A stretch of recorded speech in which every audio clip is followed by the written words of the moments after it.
Hello, hello, hello. Welcome to another Armchair Athletes live stream, everybody. My name is Corey. If you didn't notice, in the last couple of days, we actually changed the name of the channel. There's a much heavier focus on fantasy football on this channel. That's the main theme of it. So we are now Fantasy Armchair Athletes. Anyway, my name's Corey. This is Armchair Athletes. If it's your first time here, thank you so much for joining in. Second, make sure you like and subscribe. If you get value out of all the content I'm going to provide for you, I put the hours in. I did a lot of research on all of these picks that I'm about to show you today. Speaking of which, what's this video about?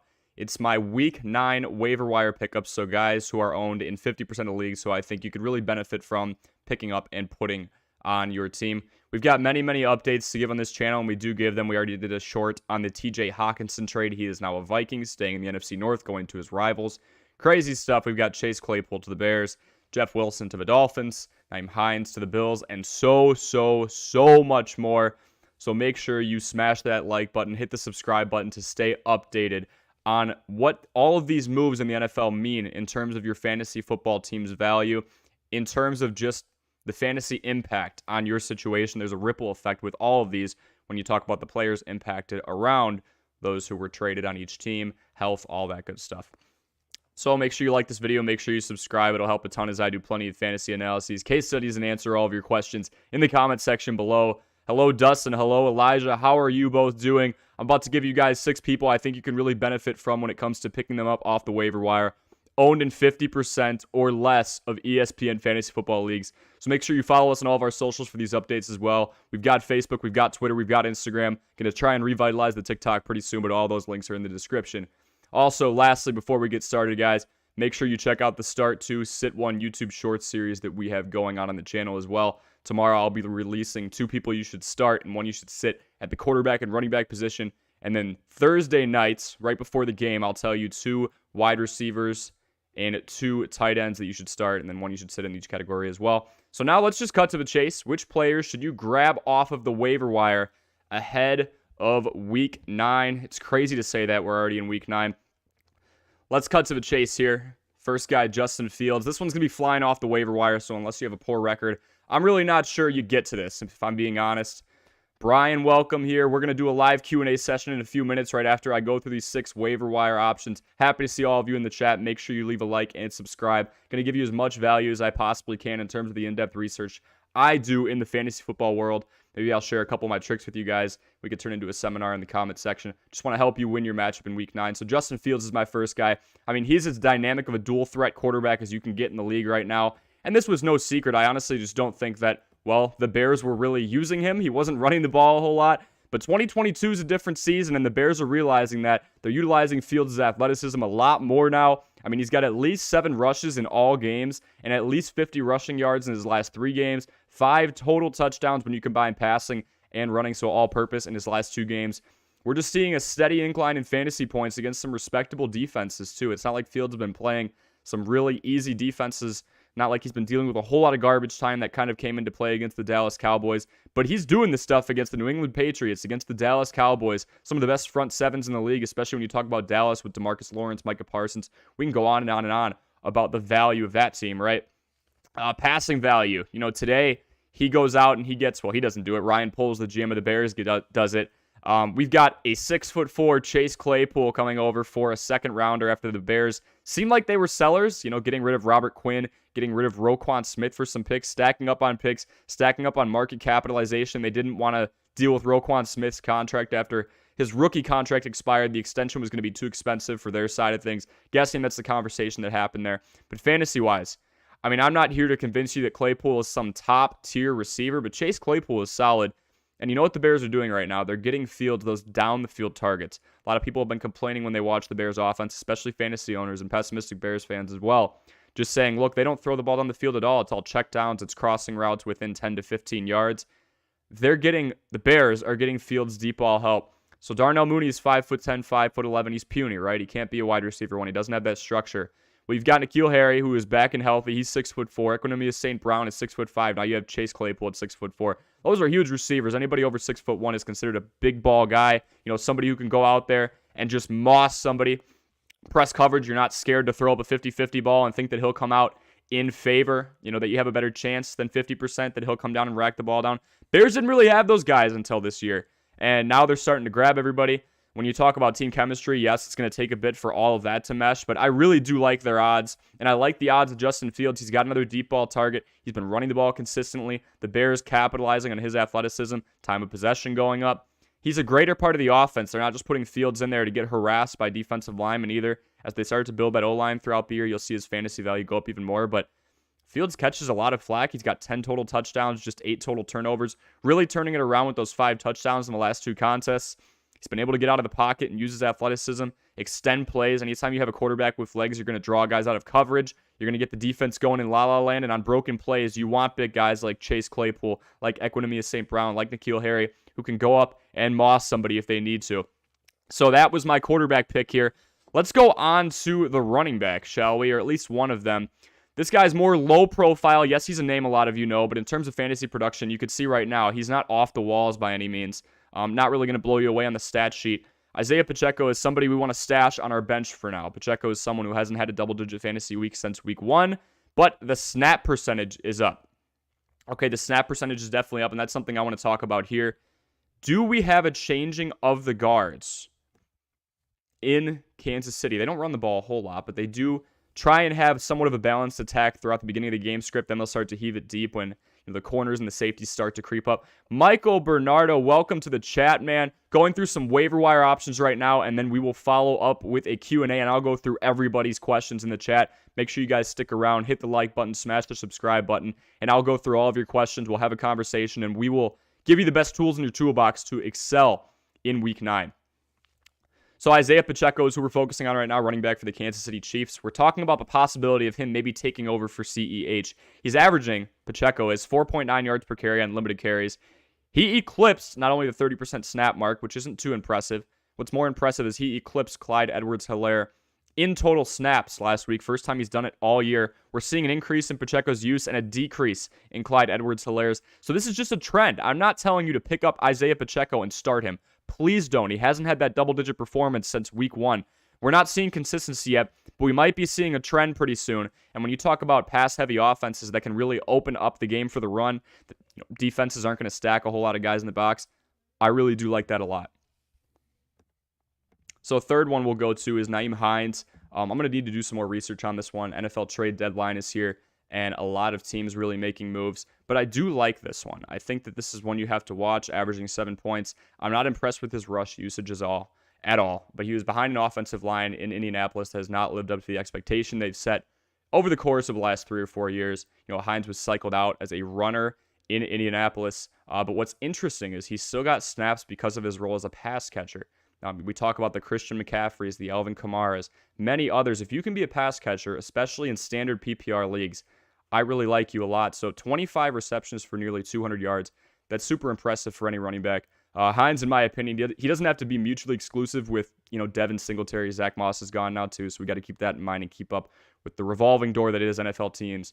But I think you could put those guys on the field, talking about Singletary and Hines now at the same time, and create a lot of offensive deception. And look, if you've got a guy who is averaging roughly 3 or 4 receptions in that horrible Indianapolis Colts offense that was only going to get worse with a new quarterback in there now, absolutely no offense to him, but it's a new offense and he's got to adjust. I truly think that when you've got Josh Allen and you've got other distractions out there like Stephon Diggs, Gabriel Davis, and Isaiah McKenzie, and even Dawson Knox in certain plays, it just opens it up for a guy like Nyheim Hines, who has a bigger route tree than most running backs out there.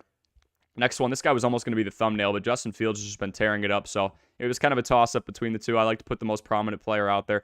Rondale Moore, we just figured out, and there was questioning of it, and we were pretty sure going into this week that he was the wide receiver too, but we just figured out right now that in week 8, we have our wide receiver 2 in Arizona in Rondale Moore, and he is very overlooked in fantasy right now. As you can see, all the people I pick here are owned in less than 50% of fantasy football leagues. I thought it was Robbie Anderson, guys. Coming over from Carolina, thought he'd have to learn the playbook a little bit, but the usage is down. I really did think that Robbie Anderson might be a plug in it too with Brown gone. Well, nope, at least not for now. Let's look at snap counts one more time here now with Mr. Rondale Moore. 99%, if you look at him up at the top, Robbie Anderson way at the bottom. Tried to get him as close as I could in the framing. Hopefully you can see both. 99% for more. I mean, my goodness. And look at the plays. 77 plays this last week. I've said this before, guys. Arizona Cardinals, they run more plays per game than anybody else. So what does that mean for fantasy football players? It's more opportunities. It's more targets. It's more touches. It's more points for you if you own them. So that's one thing I like about it. But two, when you're getting 99% of those, meaning more just sat out for one play, 78 plays were ran and more was out for 77 of them. While Anderson, way at the bottom, barely got any action, stepping below that 10% threshold, adjusting to the new offense. There's a variety of factors as well. I mean, Moore has been upgraded to the wide receiver 2 spot on the team's official depth chart, and I seriously do love every bit of it. Great route runner when you look at his tape, and I think there's a lot to look forward to with Rondale Moore. And again, Arizona runs so many plays. When you have a clear-cut wide receiver 2, yes, there's DeAndre Hopkins. Yes, there's Zach Ertz, top 5, 10 in the league right now. But there's so much room for more considering how fast you watch this Arizona team go. They are running hurry up. They want to no huddle. They want to run as many plays as possible and get down the field as efficiently and as quickly as possible.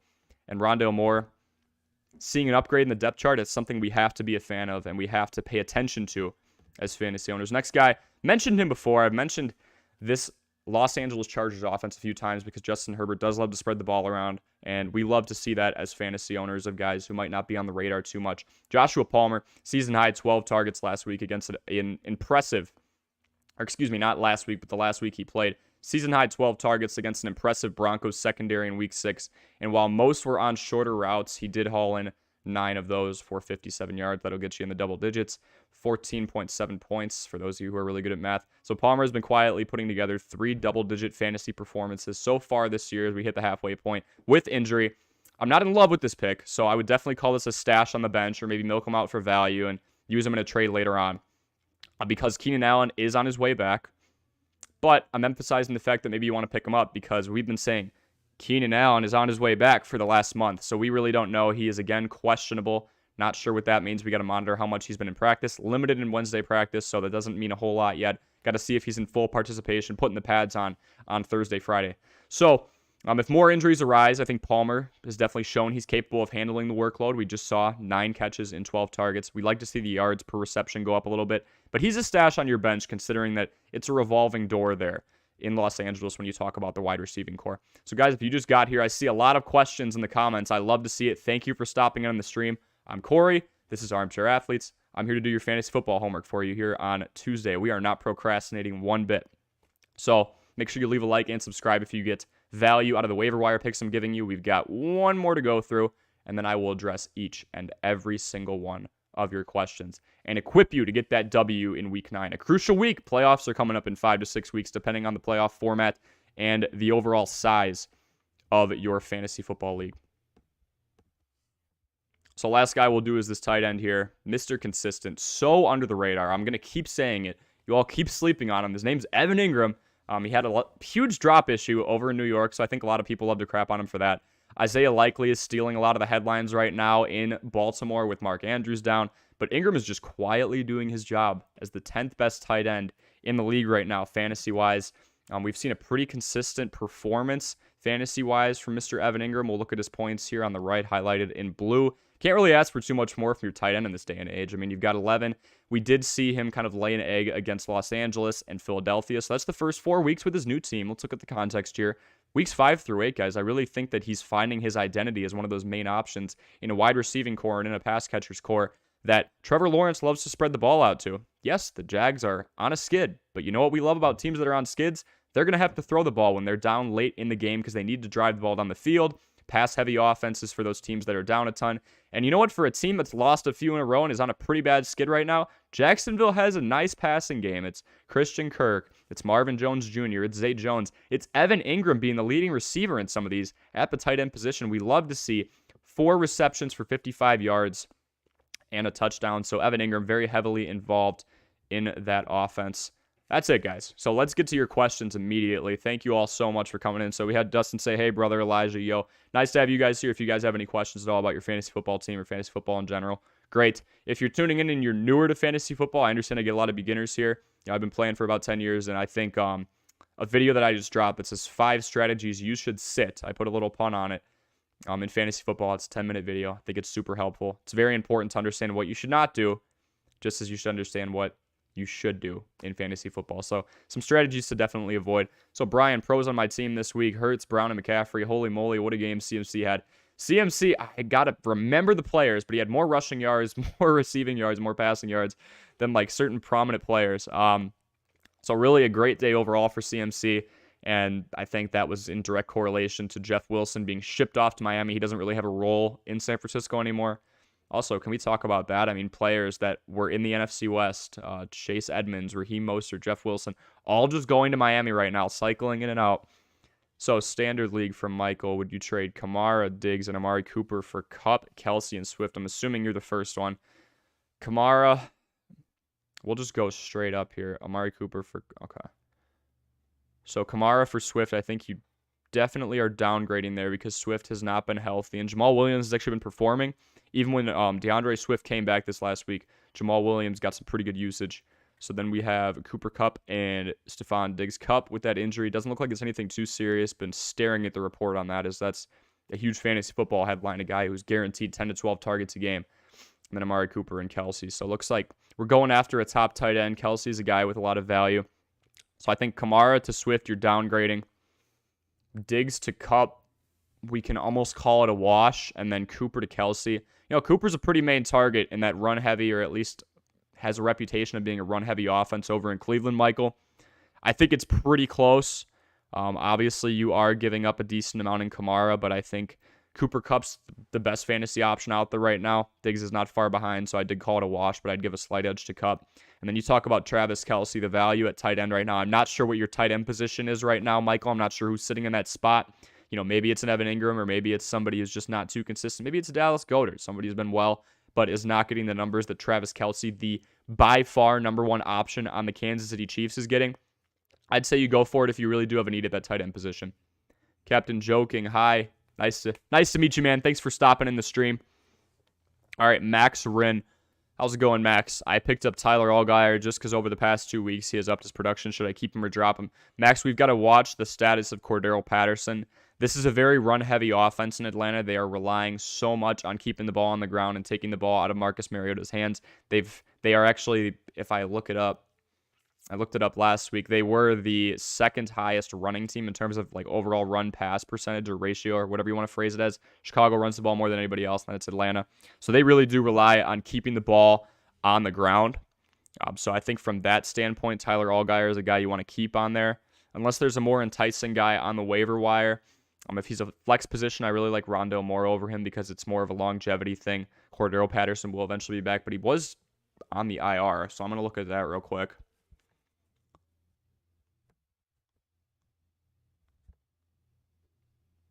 Let's see.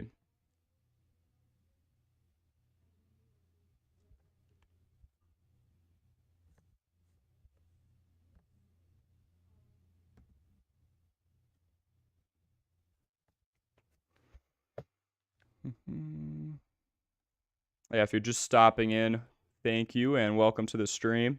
Make sure you leave a like and subscribe if you're getting some value out of this. Just doing a little research for Max right now. So upping his overall production, talking about Tyler Allgeier.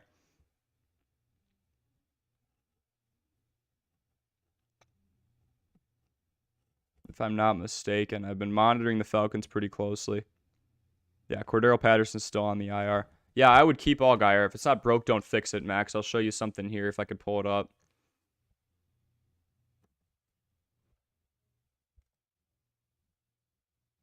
Let's see.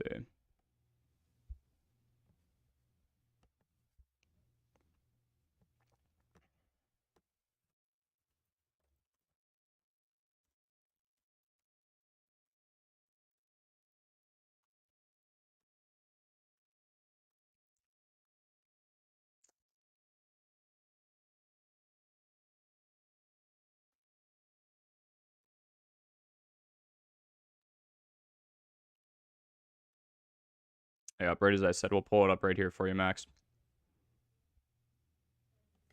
Jelly of the month. Welcome to the stream, man. We'll get to your question in just a moment. We are on Max Rins right now, so just two above you, and then we'll hop down to you. So, Max, this is why I like Tyler Allgeier most. Run-pass ratios are huge when you're talking about the production and overall opportunity that somebody is going to get. You can't really produce if you're not getting the ball a lot. When we talk about teams that run the ball the most, 6 times out of 10, Atlanta's going to keep the ball on the ground. Like I said, the game plan is not to have Mr. Marcus Mariota air it out. He'll actually run it a few times itself. One of the main reasons he got that birthday W in Week 8, along with DJ Moore's wonderful celebration. I know somebody who was a Falcons fan and went to that game who was a big fan of DJ Moore's celebration where he decided to take his helmet off. I watched that live, and then, yes, there's some blame to be placed on Eddie Pinheiro.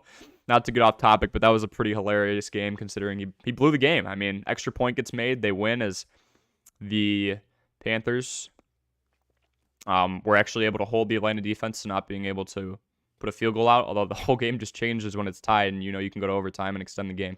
So, yeah, Atlanta runs the ball 6 times out of 10. Allgeier's pretty much got that running back 1 spot locked down right now until Cordero Patterson comes back. So, yeah, Max, I'd ride it out with them. I'm not sure what the rest of your team looks like right now, how deep the team is. Guys, when you drop suggestions, try and let me know how many people are in your team. Scoring format, I'm assuming it's standard PPR. That's the standard. But, if it's half-point PPR or just regular standard or something else with stacks, just let me know. Captain joking. I have 2 trade offers for DeAndre Hopkins. Yeah, you're going to get those, buddy. I still think he's a top 3 wide receiver when healthy. Just turned 30, but it really doesn't matter. D-Hop for Fournette or for Nick Chubb. Definitely not Fournette. Leonard Fournette gets a lot of targets. That's something that's very enticing with Leonard Fournette. He's going to be involved in the passing game. He was the 3rd most involved in the passing game up until last week. I'll have to see if that updated. But when you talk about a guy like DeAndre Hopkins who immediately just demands targets, we can look at this right here. One thing I do like to look at is run-pass ratio. So I just pulled that up. But I also like to look at target count, target percentage, just seeing how much usage these guys are getting. Again, efficiency needs to be there, but efficiency doesn't matter if you're only getting the ball a couple times. I mean, DeAndre Hopkins has been here for 2 weeks, and he's already 5th on the team in targets, so passing up A.J. Brown, Andy Isabella, Robbie Anderson just got here a little bit ago, so that's not really fair. He's right behind Rondale Moore already, who I'm high on. I think he's getting used a decent amount, good catch rate, 73%. But right here, DeAndre Hopkins catching 81% of the balls. He has more targets than anybody else has had in a game in the last 4 weeks on this team. Marquise Brown's out, obviously. Outdoing Zach Ertz, outdoing Rondale Moore. Nobody even went over 12 from what I can see here, even over 10. And it's 14 and then 13 for DeAndre Hopkins. He demands a lot of these. There's the running situation right there. So we've got 196 to the run, 254 to the pass. Definitely a pass-heavy team that loves to run a lot of plays. And that's it, too. It's not just DeAndre Hopkins being used a ton. He is on that Arizona Cardinals team that, again, runs more plays than anybody else. So definitely not for Leonard Fournette, mostly because Leonard Fournette's yards per carry is actually down. So that's where I will start to nitpick efficiency. So we talk about usage first. DeAndre Hopkins, yes, he gets used. He gets a lot of attention. So does Leonard Fournette, especially when the Bucs just can't move the ball through the air right now. It's a train wreck. Although that's really not the case. I mean, there's a reason they're getting more involved in the passing game because it's working with Chris Godwin. It's working with Mike Evans. They don't have to pound the ball. They're just throwing the ball a lot more because they're down in these games. They're losing to teams like the Panthers. So, in all honesty, usage isn't an issue with Leonard Fournette. It's more so production. You have a guy with D-Hop. Even Nick Chubb. Nick Chubb maybe because he is such a highly used back, but we saw Kareem Hunt get more of usage this time, and I'm not sure Kareem Hunt's going to get traded now. So Nick Chubb's a juggernaut. D-Hop, I'd consider Chubb. Otherwise, other guys at the wide receiver position, I think you need to look at your overall wide receiver room. Is your running back core really, really needing somebody like a Nick Chubb, or can you get by? Because if it's not, if it's already pretty solid, if you got a couple top 15, top 20 guys that are going to get the job done, you might see a significant drop-off in your production in the wide receiving category if you drop off of DeAndre Hopkins. I mean, he's up there with Cooper Kupp. He's up there with Stephon Diggs, Jamar Chase. When healthy, those guys are on their own tier. Devontae Adams, even although he had a really off week. Josh McDaniels is doing a horrible job with that offense. I tried to be sarcastic when they were doing a great job, but I just can't do it. Maybe for Nick Chubb. Captain joking. I'd have to know the rest of your team, to be honest. But absolutely not for Leonard Fournette. There's a couple of guys I would trade DeAndre Hopkins for, and Nick Chubb is right on that cusp because he does get the usage, run-heavy offense, obviously very productive, absolute beast. All right, Jelly of the Month. My tight end, Andrews, on Monday night, trying to get Isaiah Likely. If I don't, should I go get Juwan Johnson on Monday for a pivot? I would. Juwan Johnson is somebody that was actually one of my targets for tight ends. If you look at the live stream from last week, I said Juwan Johnson is somebody that was owned in less than 5% of leagues, but was putting up consistent 8 or 9 points a game. You just need somebody with a low floor, honestly, at the tight end position. I don't want somebody who's going to give me 15 one week and 1 the next. So that's why Evan Ingram was in this. He had a couple of games where he'd laid an egg, and now the last 4 weeks, we've really seen consistency out of him. Tight end market's tough, man. It's Travis Kelce, it's Dallas Goedert, it's Tyler Higbee, it's Mark Andrews, it's George Kittle. You see how I'm running out? I mean, there's really just a scarcity of points in the tight end market right now. Isaiah Likely is exciting, but we have to talk about if Mark Andrews is in there, he's going to hoard a lot of those targets. And the Ravens still love to run the ball with Lamar Jackson, and now it's Gus Johnson as they continue to have issues in the backfield in terms of health. Yeah, I think Juwan Johnson's a good one. We'll do a little case study on him real quick just to see how he's been doing as opposed to others. And just the overall production of that Saints offense, it's not bad. They continue to work with Andy Dalton, and it could be going a lot worse in my opinion.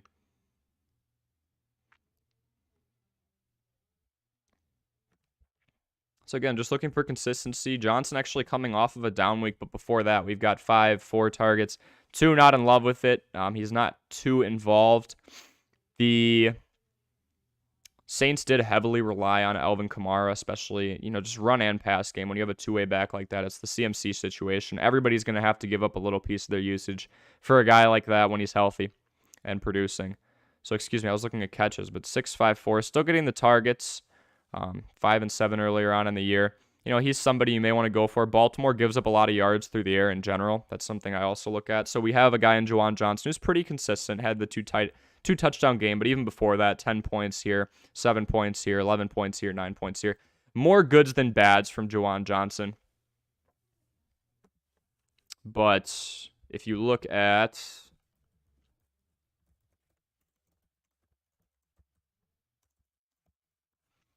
the defense he's going up against in Baltimore, this is also why I think it's a pretty decent move. You go all the way down here.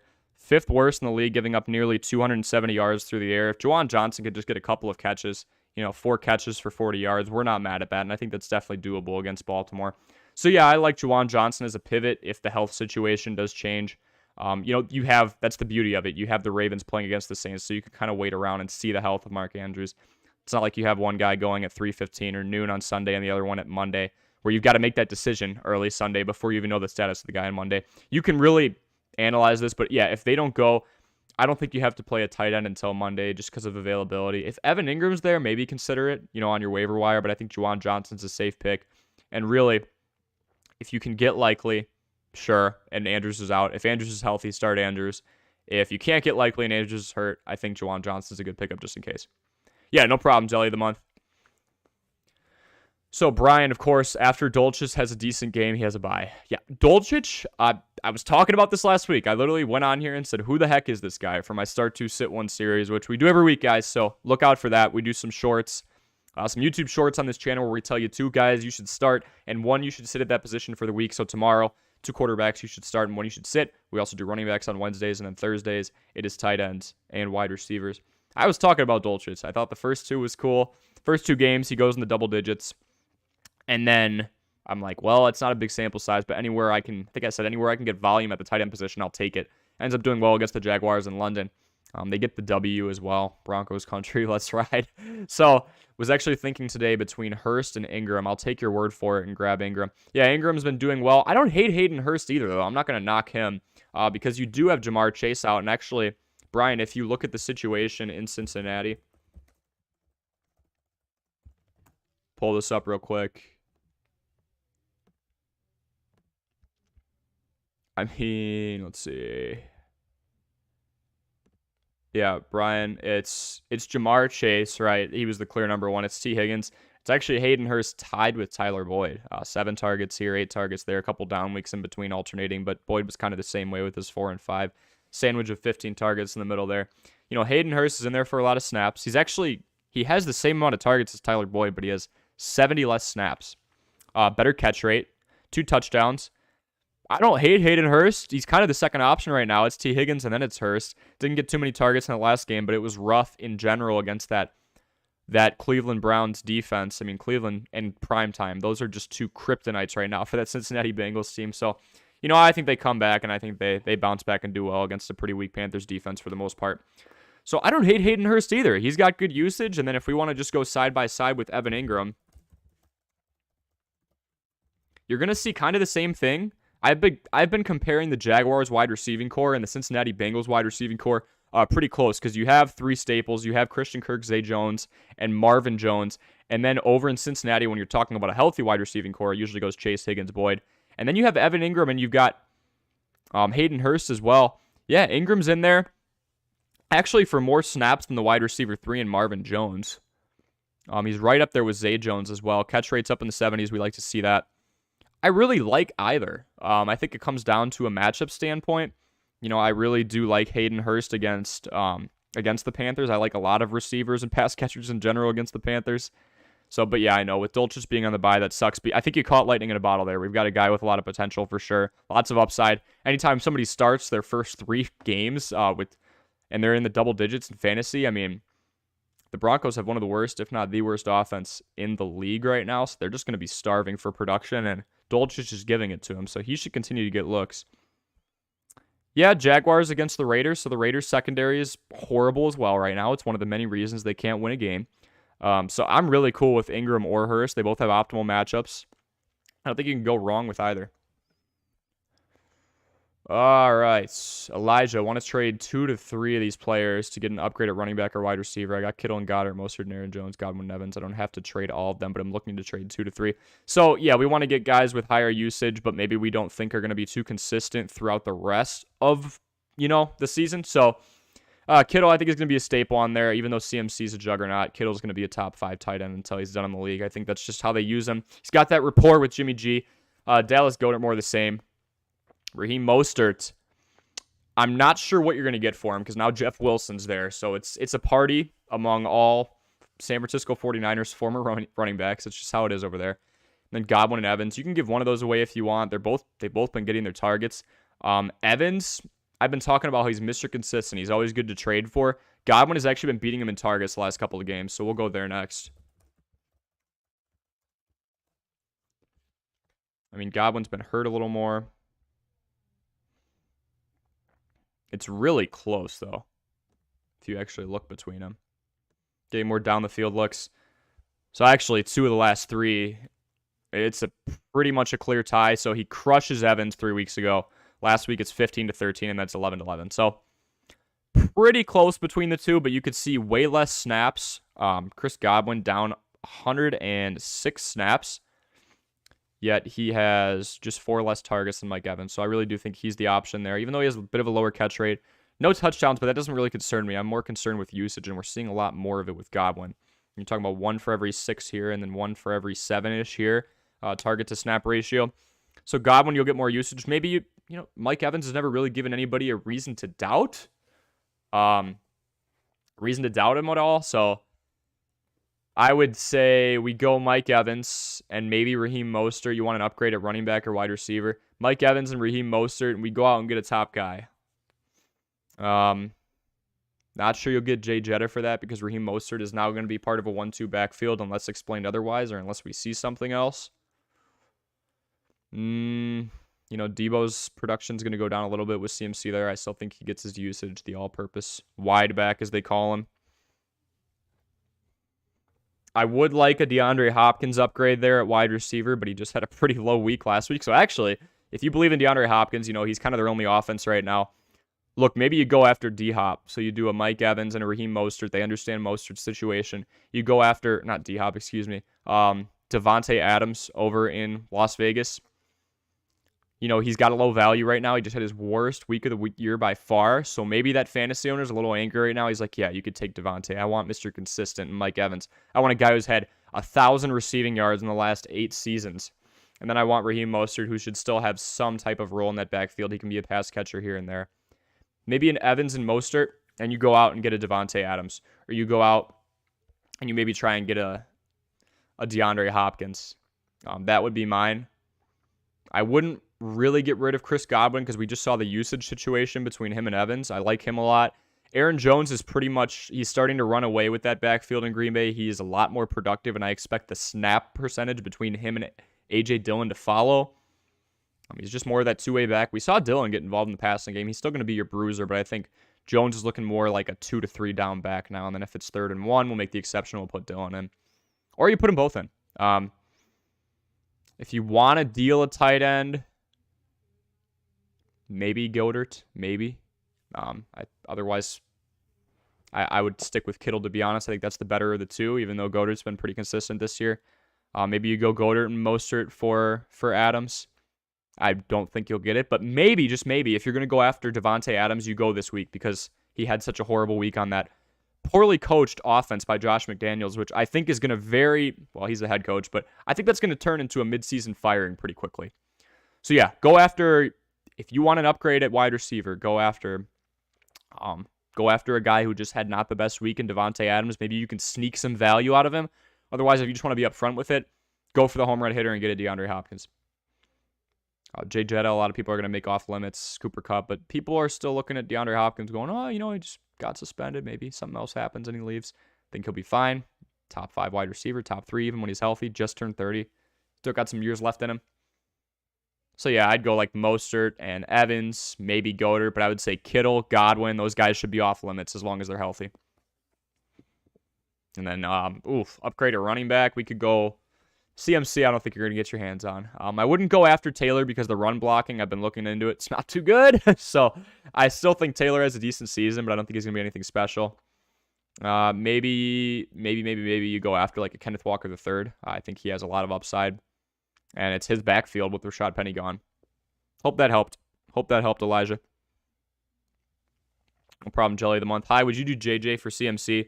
Yeah, there's a few guys I would do, I would trade for when I'm talking about Justin Jefferson.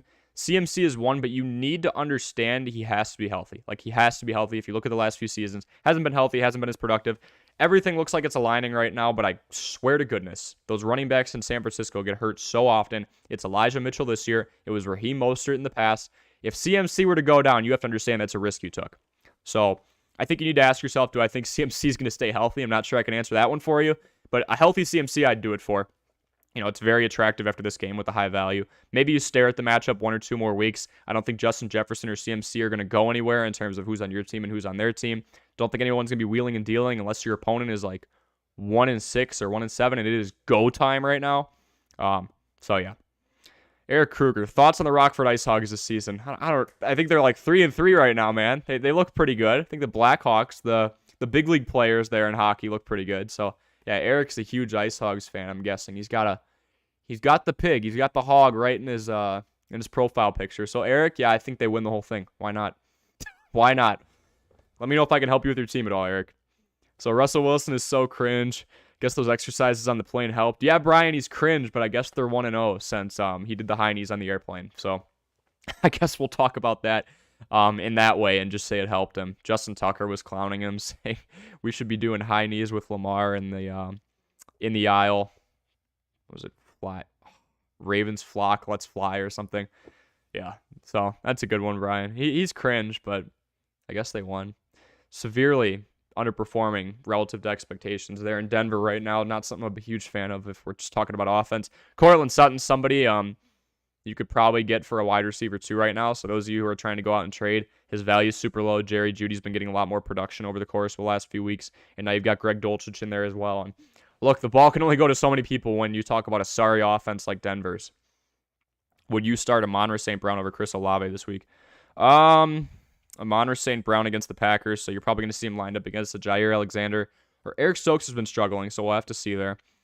Jair Alexander guarded the wide receiver too, and Gabriel Davis last week for the most part. They're also playing zone. You can't really man up the Bills. And then Chris Olave. Chris Olave is so consistent, man. Against the Ravens. I think I like Olave against the Ravens a little bit better. Just a bit. When you look at pass yards given up, and we just want to see how much is there really going to be in terms of opportunity between these two teams. So Olave going up against the Ravens. You'll have to forgive me. It's Tuesday. Still memorizing these matchups. And then the Packers with Amon-Ra. So Olave's got, we're talking about in the ballpark. I mean, the Saints like to throw it a decent amount for a team that's, operated by Andy Dalton. You're talking about probably mid 200s here, maybe a little bit below that 267 mark. They're not that throw heavy in New Orleans. But then with the Packers, Green Bay is all the way up here with the second best pass defense in the league. Teams love to run it on them. They haven't been able to really use their front seven to stop running backs this year. So, and they've faced guys like Saquon Barkley, Khalil Herbert, many others. So that's kind of a factor as well. But I think there's a lot more opportunity for Olave against a pretty vulnerable defense. And Amon-Ra St. Brown still coming off that concussion, didn't have the best performance coming back. Lots of different options there where I think Olave, especially with the Michael Thomas situation, which you'll have to forgive me.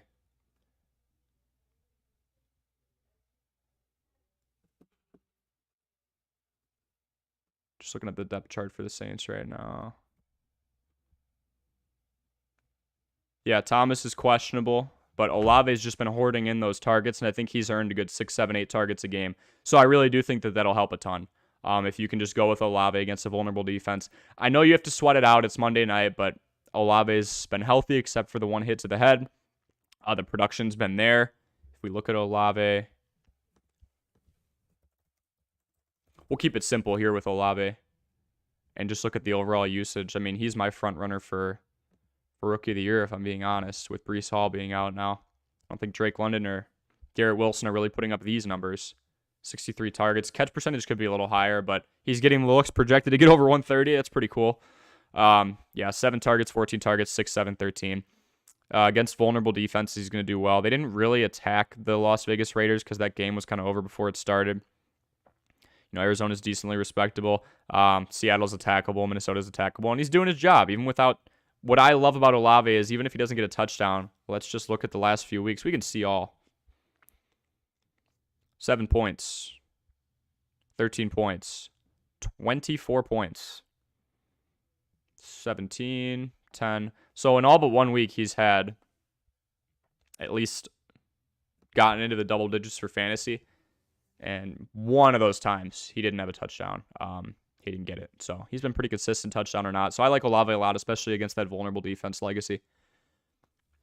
Jonathan Adden, welcome. Just got Chris Olave for Singletary right before the Hines trade. First off, your opponent or your counterpart in the trade must have been pretty desperate for a running back to begin with, because I really do think that Chris Olave is a lot higher ranked in his position than Devin Singletary. Okay, so good job. And then the Hines trade, that ages well, doesn't it? So I have JT and Pacheco. So now I need a running back too.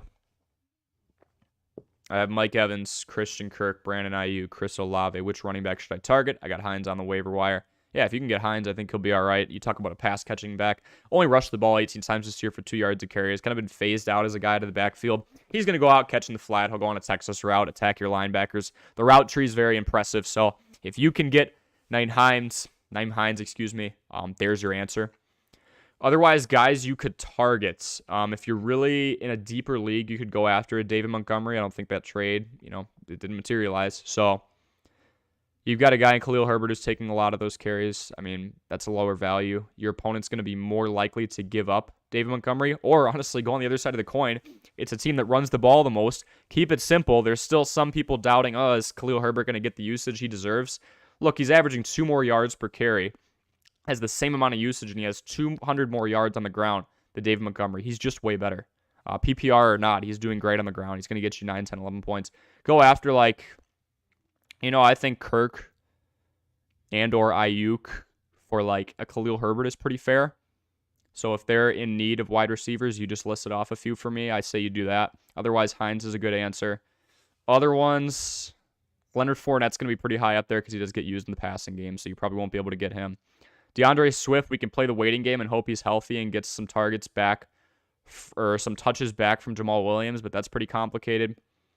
Maybe Dalvin Cook if you go for your higher tier guys like Mike Evans or Chris Olave. I would have both of those guys. I'd taper off and say, let's not sell them. Those are our best ones. So I'd be looking at dealing Kirk and Ayuk, and if we're being realistic, we probably go for a Khalil Herbert.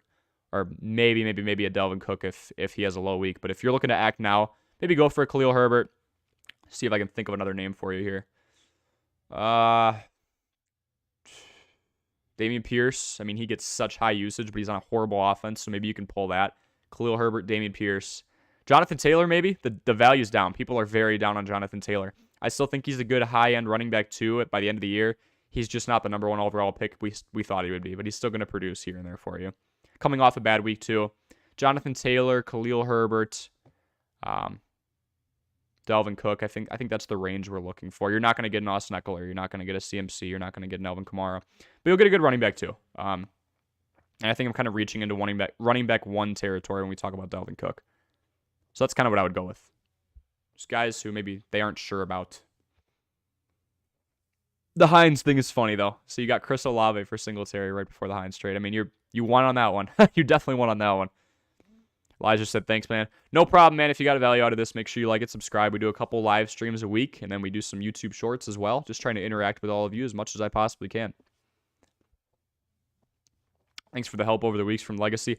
Anytime, man. I'm here to help you guys. I'm here to be a resource. That's why I'm sitting here in front of a screen for well over an hour, sometimes over 2 hours sometimes. I'm making sure as I'm trying to update you all in the fantasy world.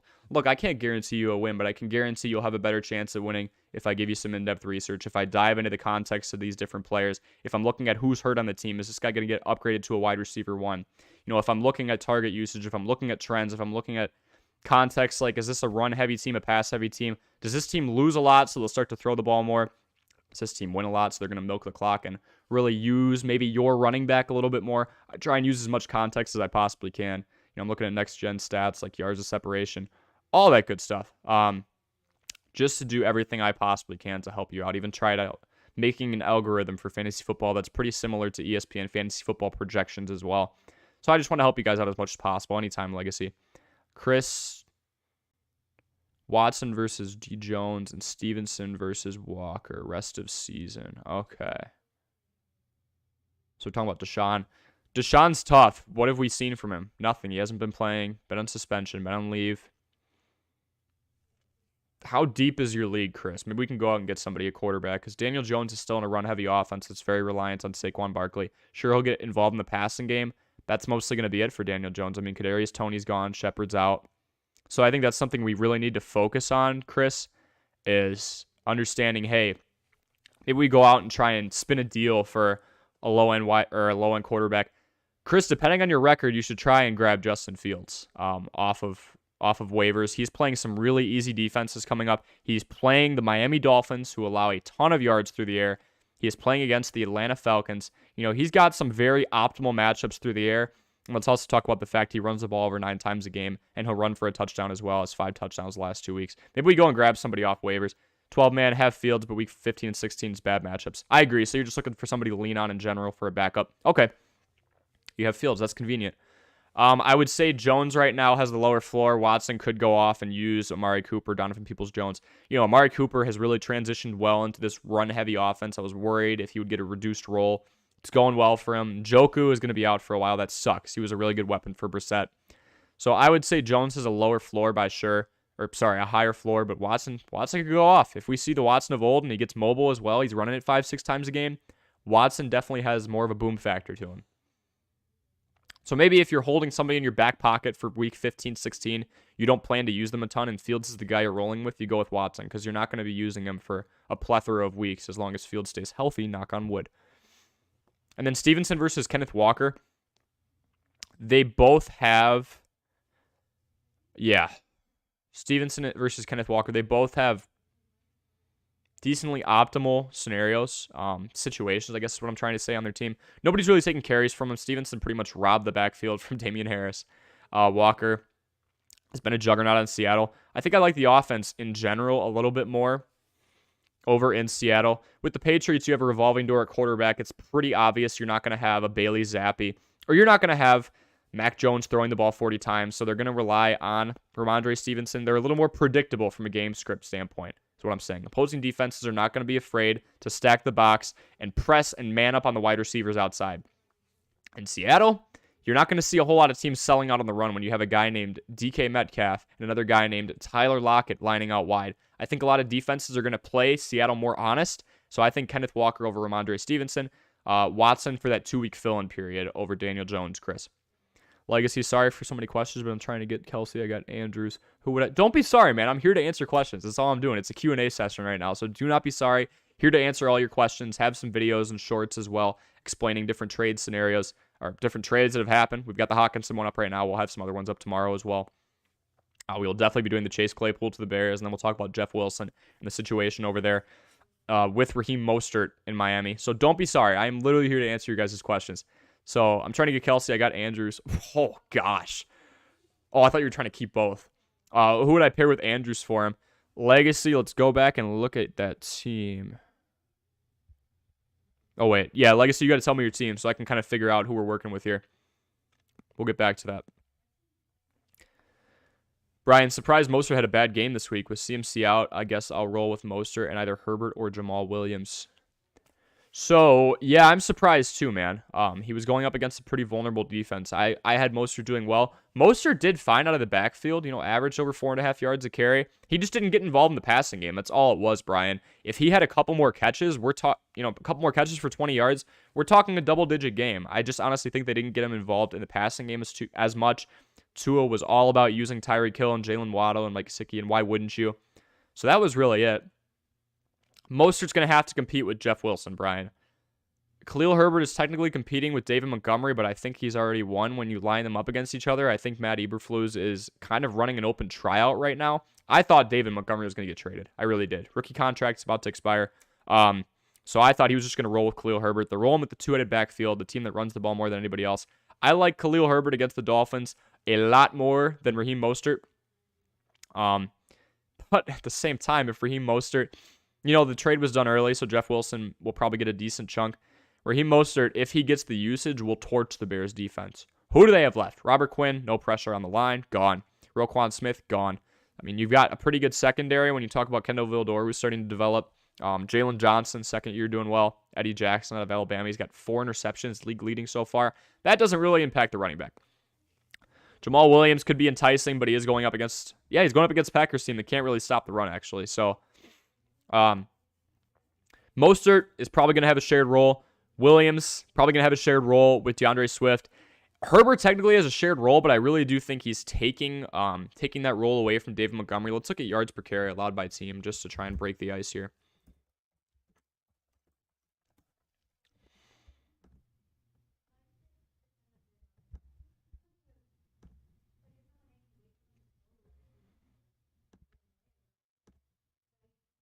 So Herbert going up against the Dolphins, Mostert going against the Bears, Williams going against the Packers. So who's got the worst rush defense? Yards per carry allowed is what we're looking at here.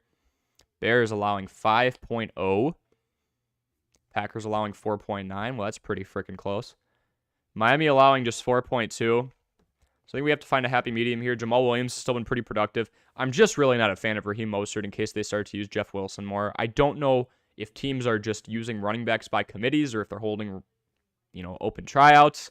I think Mostert has the best matchup. Herbert should get the ball the most. He's been getting the ball about 15 times throughout the last couple of weeks. Jamal Williams is facing, a decently easy defense. I think you've got similar scenarios in that you have talented players who have to share the backfield. Herbert just happens to be playing the toughest run defense. And they just added Bradley Chubb. So Brian, yeah. Mostert and either Herbert or Williams. You could go either. Those two are extremely close.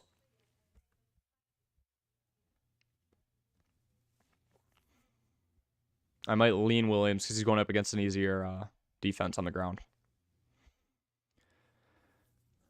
But Herbert's going to have a more significant role. So Williams, higher ceiling. Herbert, higher floor.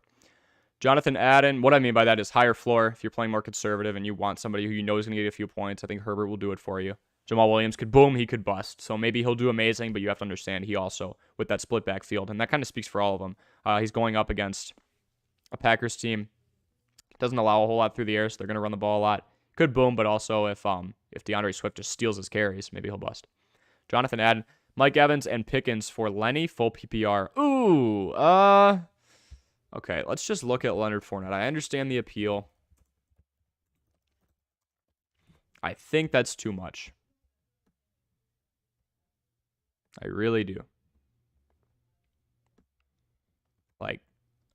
I understand at the end of the day, Leonard Fournette had a good week fantasy-wise, we've got to understand he kind of got rescued, okay? So 8.4 points here, another 6.4. So we're looking at 14.8.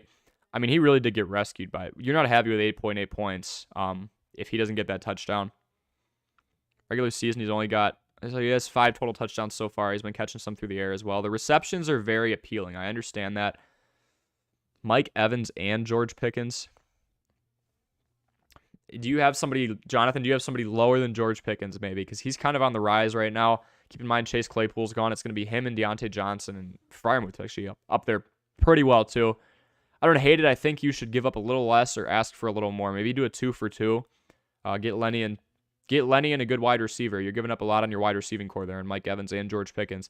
Evans, an established guy who's been getting double-digit targets. Pickens, a guy on the rise who just lost some of his competition since Claypool's gone. Chris, back to yours. Yeah, so I'm going with Watson for that like limited role. Something could always open up if he's not playing too well in weeks 12, 13, 14, and then we get scared and we go, okay, let's get out of here. We can do that. We have time. Kyler is a start over Fields, right? Legacy, I don't know. Kyler, yes, he's playing the Seahawks, but the Seahawks kind of just shut down the Giants and won that game. Thought the Giants were going to run all over him, and their secondary is not too good, so I said Daniel Jones was a start last week in fantasy, and he didn't do too well.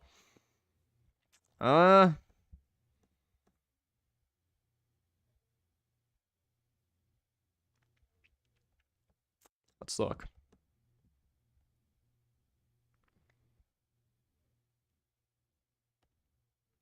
I don't know, man. I think those two are pretty close. Call me crazy, but Justin Fields is playing a Miami team that allows a lot of passing yards. We're talking bottom 7 in the league. Seattle's not much better, but we're talking about a 30-ish, I can count, 25-yard differential. And then you have the fact that Fields runs it too. Yes, we have Kyler doing the exact same thing. Yards per carry, there's Miami.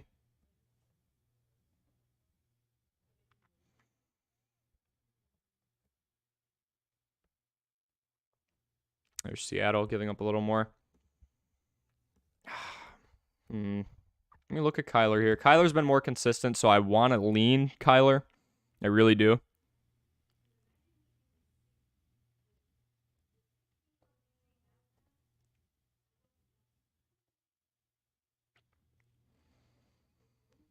Let's lean Kyler. I think he's a safer play. I still think he has a better wide receiving core. It's going to be a little tougher against Seattle. I do think that Miami has a worse defense than Seattle, and there's more upside for Fields.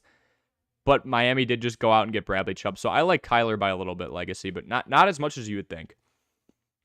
Sir Riley, welcome to the stream. If you're enjoying, the content I'm providing, and if you get value out of my answer to your question, make sure you smash that like button, hit subscribe as well. Turn the bell on for notifications. We do live streams 2 to 3 times a week between 7 and 11 Central Time. Not that whole time frame, but I will go on through there.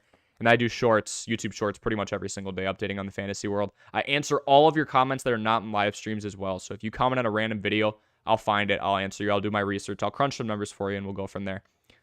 Sarah Riley, need a tight end with Freiermuth on bye, half-point PPR. Knox, Hurst, Tunyon, Ingram, Hill. Ooh, we got some options.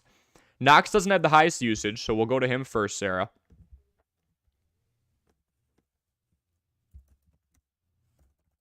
I love going to target share. We're really seeing who's getting used right now. We've got a pretty big sample size, 8 weeks in.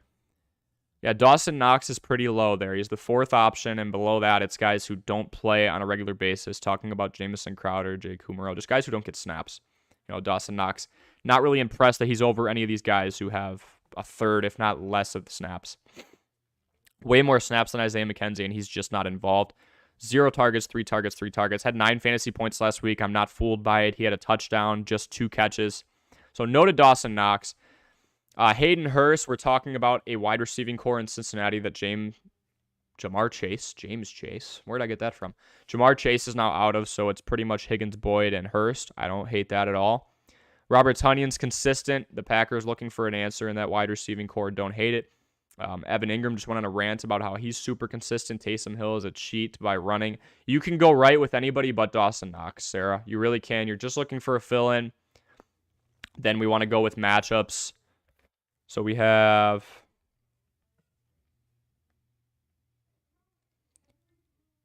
Hayden Hurst going up against the Panthers. That's a pretty vulnerable matchup. The Lions and Robert Tonyan. I mean, Aaron Rodgers is probably going to be able to pick who he wants to throw to there. Evan Ingram going up against the Raiders, another bad defense. And, oh my goodness, you are just picking from a gold mine here. And then you have the Ravens defense against Taysom Hill. Here.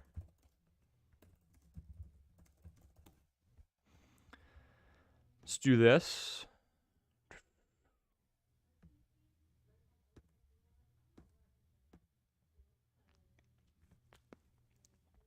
Look at the defenses we're dealing with here. The Las Vegas Raiders. Oh, let's filter by points. Oh, we're doing points per game. Okay.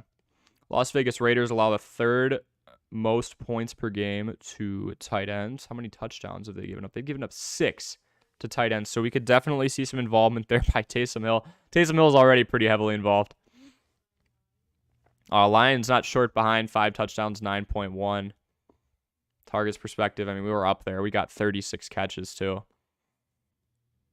Yeah, you've got a lot to choose from. That's for Robert Tonyan. Hayden Hurst. He's going against the Panthers. The Panthers do one thing decently. It looks like they're not allowing a whole lot to the tight end position. At least they're not allowing throws downfield. Just 35 for 381. Shade over 10. Only 3 touchdowns. And then, who was your 4th?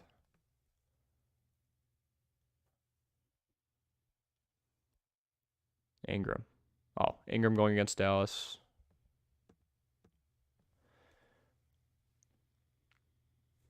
Yeah, you've got a lot to choose from here. Hurst, in terms of a matchup perspective, I mean, the Panthers don't allow a whole lot to tight ends. Not the best linebacking core, so middle of the field's pretty exposed. Tonyan could honestly have a really good day, so I'd be going between...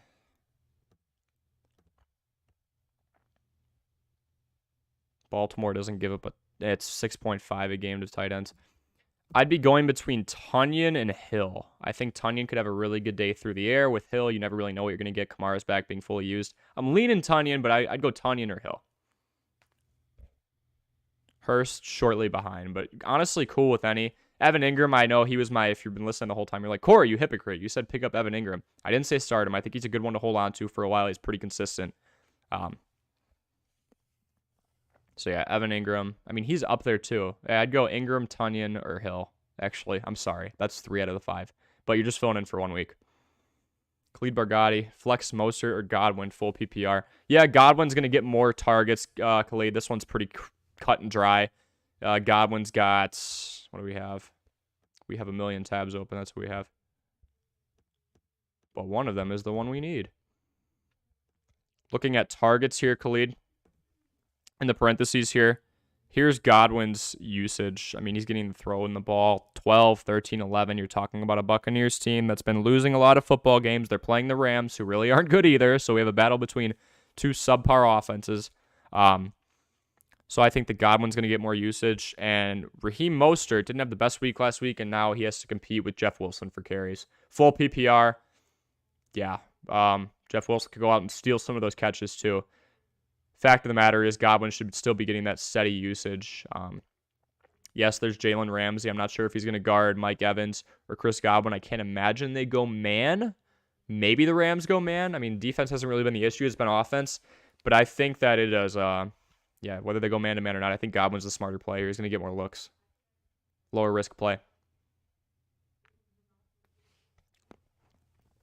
Kyler, Kamara, ETN, JJ Olave, Walker, Mark Andrews, Swift, Foreman, Godwin, Fields. That's pretty much all the good ones. What were we talking about before? Kyler started over Fields. Yeah, I like Kyler.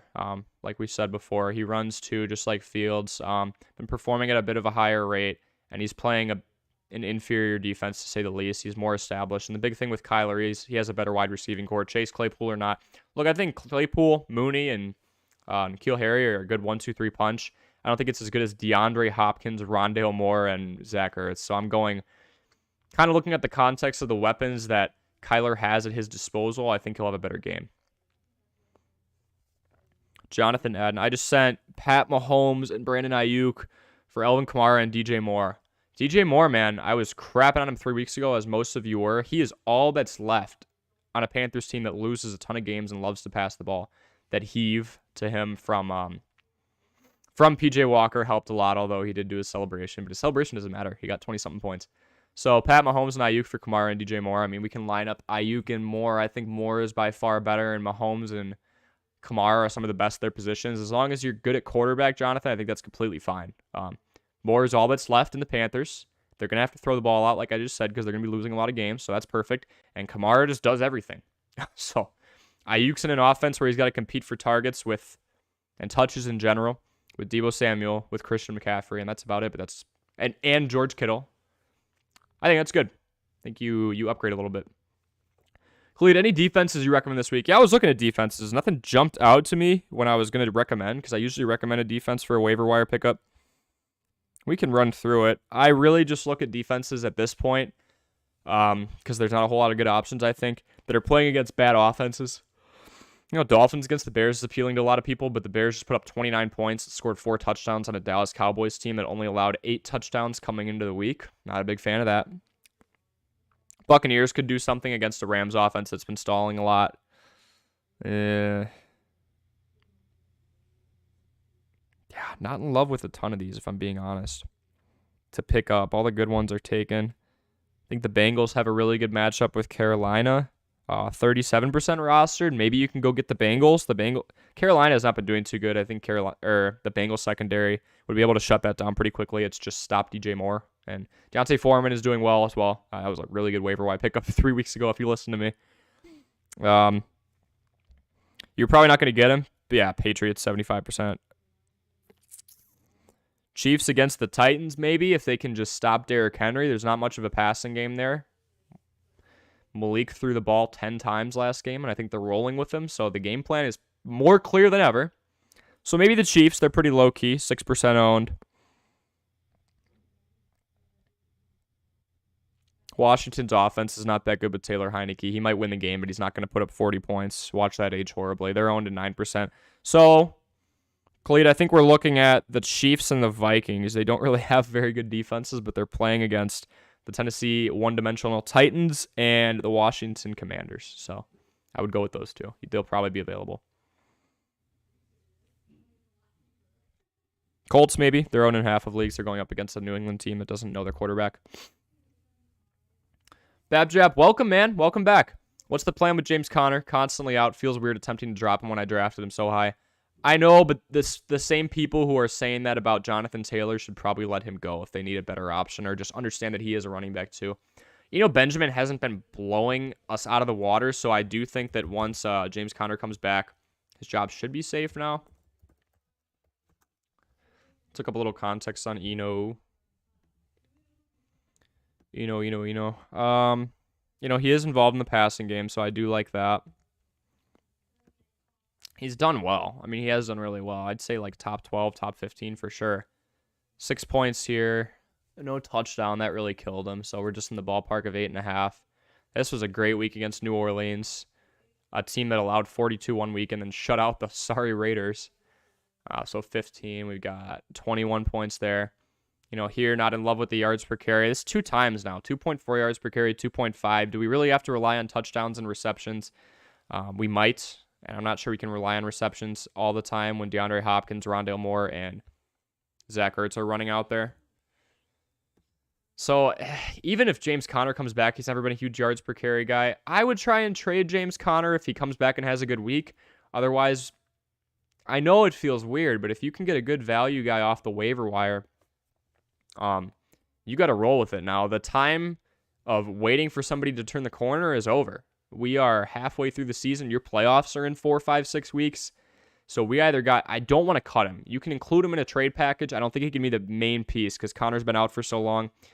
The big appeal with him last year was scoring. He scored a lot of touchdowns. I think it was 15. Let me check. Shame on me for not memorizing how many touchdowns James Conner had last year. Kind of joking. That's pretty hard to do, but I think it was 15. 15 touchdowns in 2021. That was the big appeal. I mean, it was never really his overall production. 3.7 yards a carry last year. It was more the same than this year. 3.7 yards a carry. You know, his best years were in the beginning with the Steelers. Kind of hard to tell the status of that O-line right now. And Arizona because they're always running hurry up. The guys are tired. Kyler's running around like a chicken with his head cut off, and it usually works. James Conner, you probably got to include in a trade package. Maybe wait for him to come back and do one game. Otherwise, just he can't be getting started, obviously, even when he comes back. The production's not there. He's touchdown reliant. And especially with DeAndre Hopkins back and that wide receiving core pretty much firing on all cylinders, they'd be dangerous if Marquise Brown was still in. Yeah, we got to include him in a trade package or something and get higher value. Maybe you do a 2-for-1. I was thinking Seattle. Seattle against Carolina. I don't know, man. Seattle looked really good last week, but DeAndre Hopkins, Rondale Moore, Zach Ertz, that's a pretty tough offense. It's diverse. It's not just Saquon Barkley. That was a pretty easy game plan.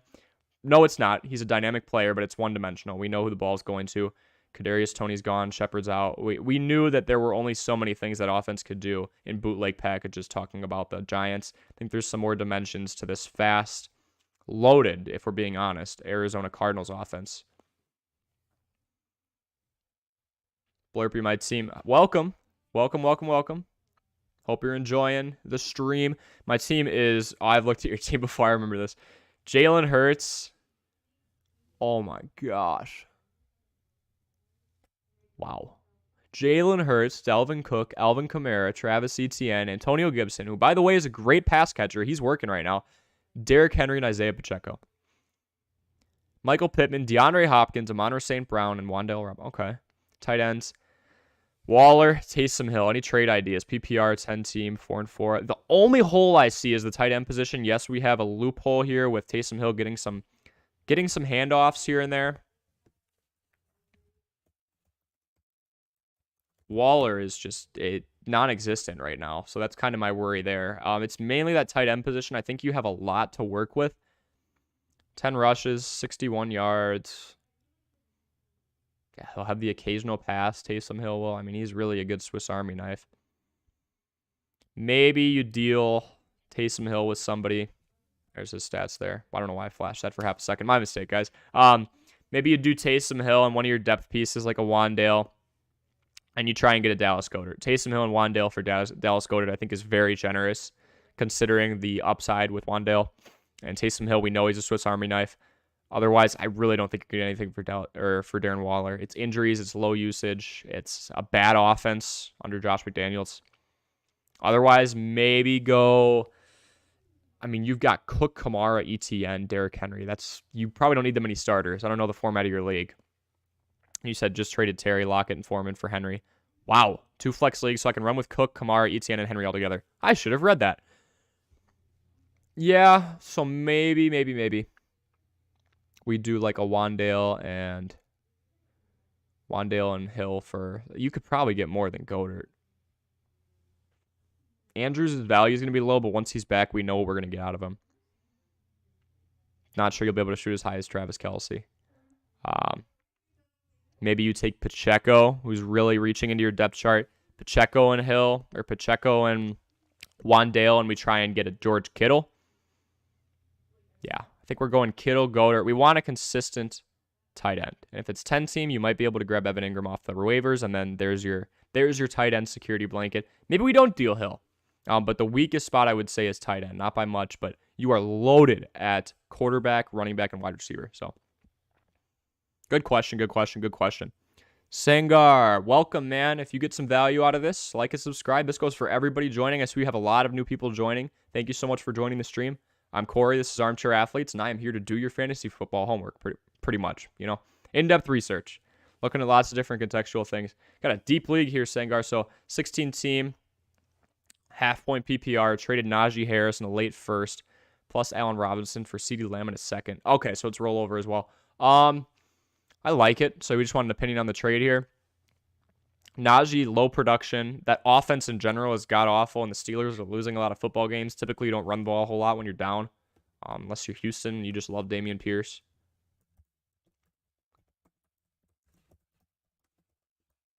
Let's see.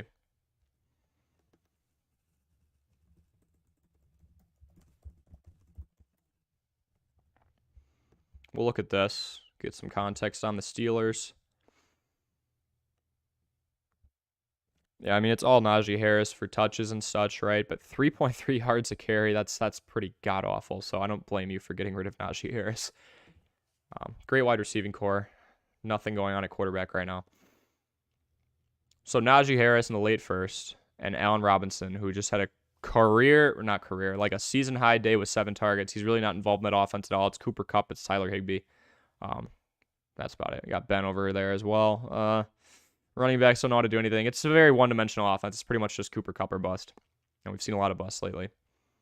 So let me digest this. Najee Harris, late first, Allen Robinson. For CeeDee Lamb, and we're talking about a top 10 wide receiver right now. Dak's back. He's going to get used, even though the ball's being spread around in a second. I like it. You're going to get more production out of CeeDee Lamb than you would in Allen Robinson for sure, and then Najee Harris as well. CeeDee Lamb's a consistent stud. I like it. Kelly Appleton. Kelly, welcome. We got a standard league, 1-7, or 1-7. Okay, so we got some recovering to do with Jonathan Taylor, Jamar Chase, and Andrews. So sad. Oh my, yeah, we've got lots of injuries, lack of production. Should I try for Hines as I have Taylor, Edwards, and Rachaad White? Yeah, you've got to get Hines. Hines is a pass catcher. I've got a line on him here. I'm not really impressed with what he does out of the backfield, obviously. He's one of my waiver wire pickups. So is Hines...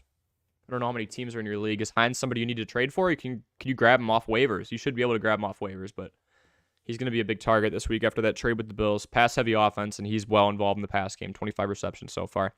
Yeah, you got to try and get Hines, I think, over Rachaad White. And, we can fix this. We can get some wins together here.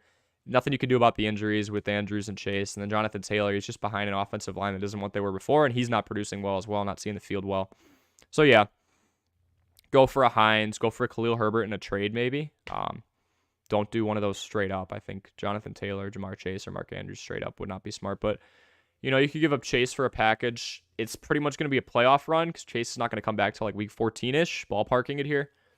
So Kelly, maybe we give up Taylor. Maybe we trade Taylor and we try and get, if Hines is owned by somebody, get Hines and a good wide receiver too. That's what I think we need to do here. People are still going to see value in Jonathan Taylor, and I still think he'll have a decent season, but he is not the number 1 overall pick we thought he was. You have a great team. Jonathan Taylor, Jamar Chase, and Mark Andrews, it just didn't pan out well this year. That's all it really is. Injuries, low usage, and low production. Not low usage, I don't know why I said that. Injuries and low production in the case of Jonathan Taylor. Yeah, I got Geno on the bench. This is Jonathan. Yeah, Geno's been fine, man. I mean, he's top 10, and he came out of nowhere, so I like that a lot. The Pat Mahomes trade, that's good. Khalid Bengals a good pickup, I think. Bad game this past week and playing a bad offense. Maybe a bounce-back game. I could see that. Good secondary. They're playing the Panthers. Panthers can't really get anything going on offense. They played the Falcons last week, so that should say something. Yeah, you're going to score on the Falcons. So I like that a lot, Blurpy. If you can get the Bengals for Khalid, that's great. Babchap should have listened to you this weekend, lol. Had the 49ers and Titans to choose from for defense. At the last second, I switched from Tennessee to the 49ers. Got the victory, but that's 4 weeks where San Francisco has played poorly on defense. Unsure whether to drop or keep or drop.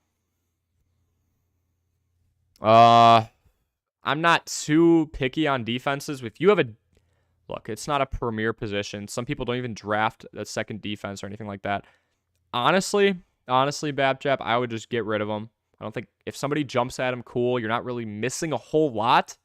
I just said Tennessee because I thought they were fun. I'm like, yeah, they're going up against an offense that can't get anything going, and Tennessee got 11. So there we go. I don't think Tennessee's a great defensive team, but their front seven's solid for sure. They know how to stuff the run, and that helps. It reduces a team to one dimension, and if they can't pass the ball or get anything going like Houston, they're going to excel. AFC South defenses are fun because other than the Jaguars, they're really not scoring points over there. So that's all right. It happens.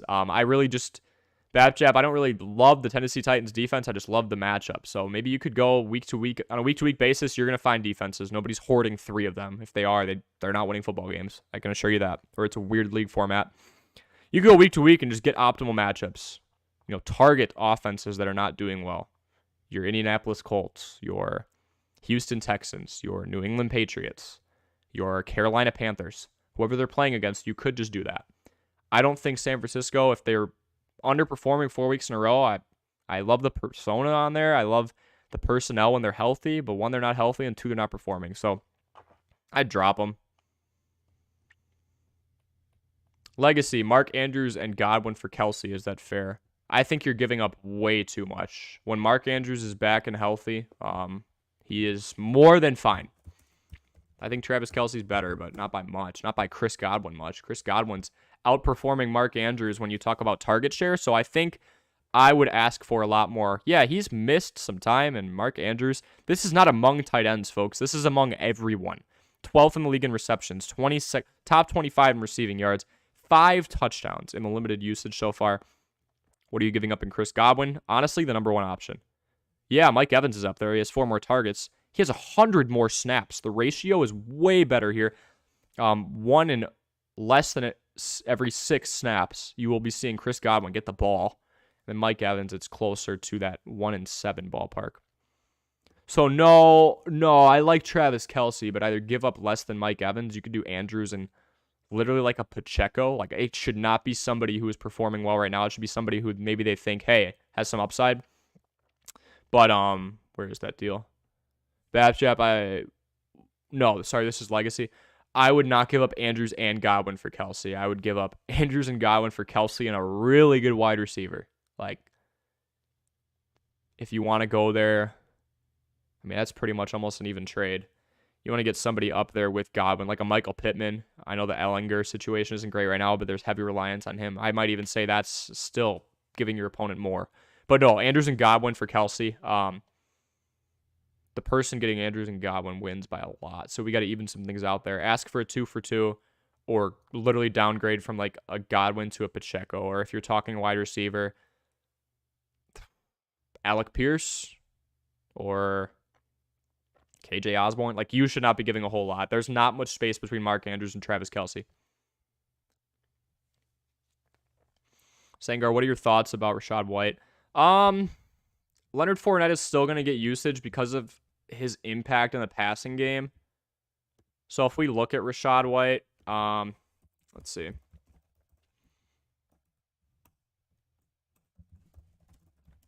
Are you considering him for a pickup? This is for Sangar.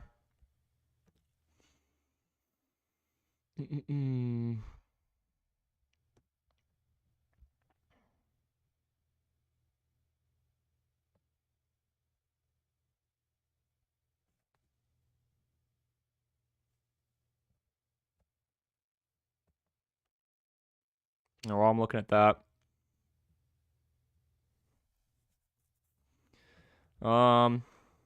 Yeah, okay, here.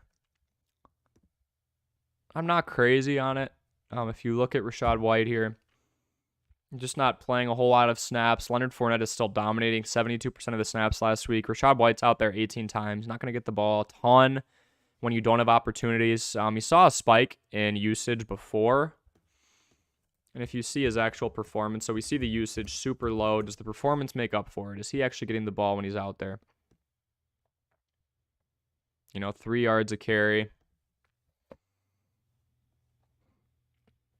And even when given more opportunities, I'm just not crazy about Rachaad White unless you're in a really deep league. Leonard Fournette's healthy right now. There's nothing wrong with that. I just wanted to make sure I didn't miss anything. I'm really not crazy on it. I think there's better options out there. There's Naeem Hines. There's Isaiah Pacheco, who could technically, I think, has a higher ceiling because he actually outsnapped Clyde Edwards-Helaire. I know they don't run the ball a whole lot, but if he can get involved in the passing game like he has in a small sample size, I see upside there. So not crazy on Rachaad White. The sprinkle on bottom, my CMC and Ayuk are both on their bye week. I'm sad. Yeah, 49ers on a bye is tough. No one really cares about, the Broncos. Jerry Jeudy owners and Greg Dulcich owners do, but yeah. Are you reaching for somebody off waivers? I've got some options for you, man. I mean, I really do think that Rondale Moore, he's going to be highly sought after. This is to the sprinkle on bottom. But if you can get him, if you don't have that good of a record or if you're high enough in the pecking order for waiver wire, maybe you can just send the wire in, send the request in. Maybe your fellow fantasy football teams, your opponents are not just paying attention. Rondale Moore is the clear-cut number 2 right now, 99% usage. We talked about this before. 99% of snaps, plays as the wide receiver 2 on a team that snaps the ball more than anybody else out there, runs a ton of plays. I like Rondale Moore to Try and fill that void as a flex or a wide receiver 2 for Ayuk. Trade Khalil Herbert for Hollywood Brown.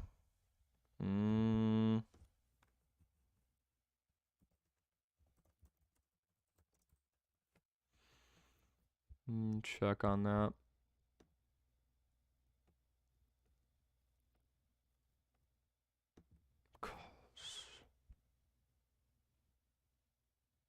Yeah, Brown's still on the IR, man. I mean,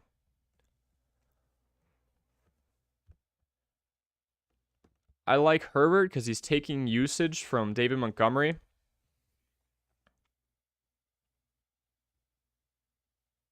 Hollywood Brown. I think he's talking about Marquise Goodwin. Oh, if it's Marquise Goodwin and Mark Andrews for Kelsey, that's fair. Legacy. I thought we were talking about Chris Godwin. Yeah. Marquise Goodwin, he's not a consistent performer. You know, he's been getting the ball a little bit more, but I don't hate that one. So, trade Khalil Herbert for Hollywood Brown. You know, Khalil Herbert's got more of a role in Chicago. It's a team that runs more than anybody else, and even though Khalil Herbert and David Montgomery are kind of 50-50 right now, one, they're running the ball 60% of the time, so he's going to get a decent amount of touches regardless. And two, he is much more productive than David Montgomery. Whereas Hollywood Brown, we're dealing with an injury right now, and it's a packed wide receiving core with Rondale Moore, with obviously DeAndre Hopkins, with Zach Ertz. So, when is he set to come back? That's my big. Yeah, he's still on the IR. I would stick with Khalil Herbert, to be honest with you. Yeah, that's what I would do.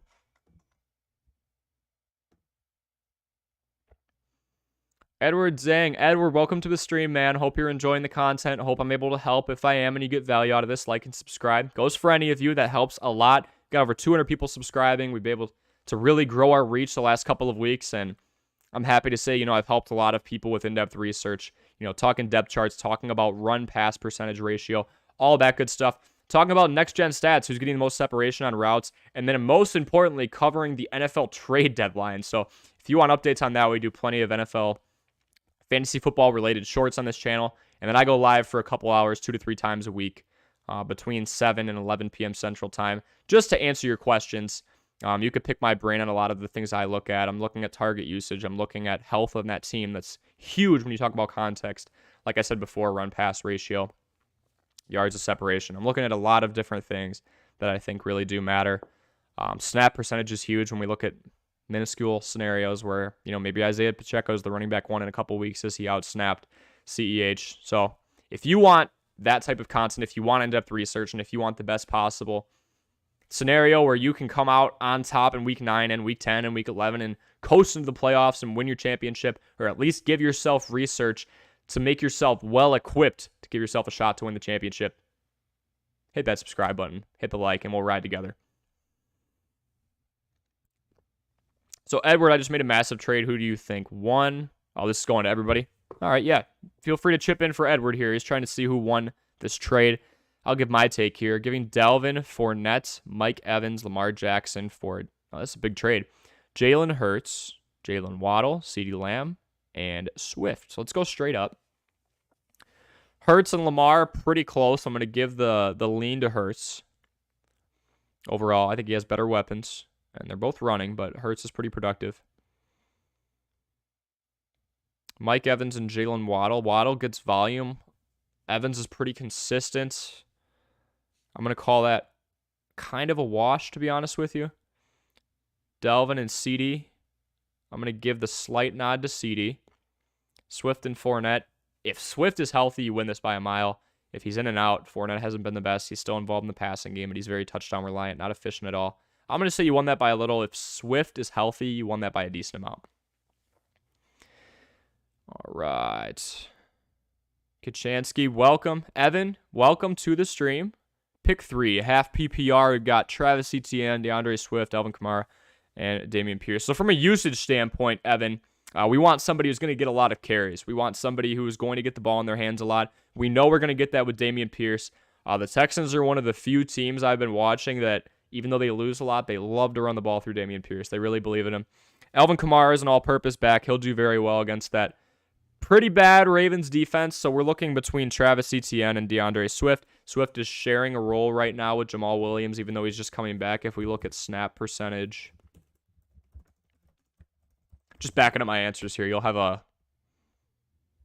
will have an answer momentarily. DeAndre Swift and Jamal Williams are not on the field at the same time very often at all. DeAndre Swift, just 55% of snaps. Jamal Williams rising up to 37%. Coming off an injury, getting him back into the flow of things. Green Bay, not the best against the run, but the defense is pretty stout, whereas Travis Etienne is very involved in the passing game for a running back, and he gets to go up against the Raiders. So I love Pierce based on sheer volume. I really do. Excuse me 1 second. It's against the Eagles. Okay. That changes a couple things. I might sit Pierce. It's Thursday night against the Eagles. That team is great from top to bottom. Maybe in garbage time he gets some help, but I really think the Eagles could crush them. And when you're getting crushed, you do have to start to pass the ball.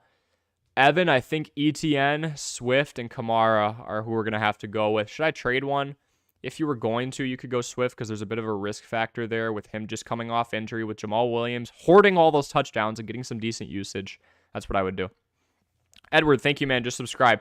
Thank you, Edward. I appreciate it. Just trying to break everybody's situation down. I think you did well with your trade. I think I'm going to wrap the stream up there, folks. But my name is Corey. This is Armchair Athletes. We live stream a couple times a week. We do start 2, sit 1 shorts on this YouTube channel. I tell you 2 people you should start and 1 you should sit going into week 9. Starting tomorrow. So Wednesday is going to be the quarterback position, then it's the running back position. And then for Thursday, it's wide receivers and tight ends. And as always, if you have any questions after the stream ends, you go right on this video once it archives. You go on another video and you ask me your questions. It's my goal to do your fantasy homework. What do I mean by that? I'm going to put the research that I have gone out and gotten. I'm going to get the information that I think is useful to you. I'm going to put it right in front of you. Ultimately, the situation and the decision-making, that is all in your hand. You can go against me. That is completely fine. I just want to give you the most valuable information I possibly can to give you the best chance to win. So with that, I'm Corey. This is Armchair Athletes, and we will see you next time.